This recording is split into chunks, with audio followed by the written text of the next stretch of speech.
سر وہ چیزیں جو کنورٹیبل ہوتی ہیں, جو چینج ہوتی ہیں وقت کی ضرورت کے مطابق, وہ زیادہ سکسیسفل ہوتی ہیں.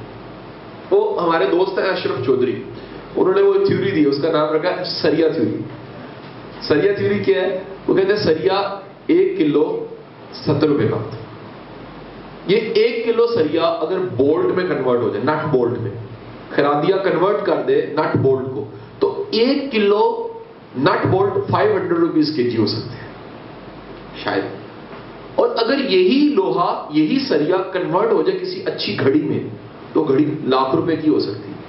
سو ہوا کیا ہے, ایک ہی چیز ٹرانسفارم ہوئی ہے تو مہنگی ہو گئی ہے, ٹرانسفارم نہیں ہوئی تو ضائع ہو گئی.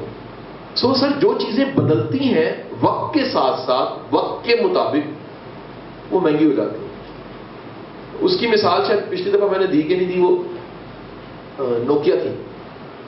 1865 میں کمپنی بن رہی ہے, اور ایک وقت ایسا آ رہا ہے وہ کمپنی کے مالک سی او بیٹھ کے رو رہا ہے, کہہ رہا ہے جی کمپنی تباہ ہو گئی ہماری. کیا ہوا؟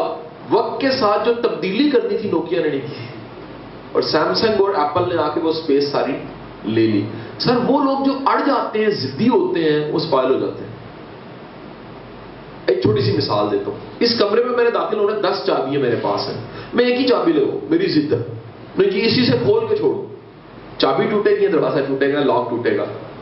اگر یہی ضد چھوڑ کے 9 کو ٹرائی کروں گا تو ایک نہ ایک لگ جائے گا. سو زندگی میں بھی سر جو آپشنز ہیں وہ ضد سے نہیں لینی چاہیے, آپشن کو ضد سے نہیں لینا چاہیے, آپشن سے رکھ کے چلنا چاہیے کہ یہ نہیں تو یہ. اگر ٹرائی کرو گے تو کہیں نہ کہیں آپشنز, یہ نیا چانس تبھی آتا ہے جب آپ ضدی نہیں ہو. ضدی بندے کے پاس چانس نہیں آنے.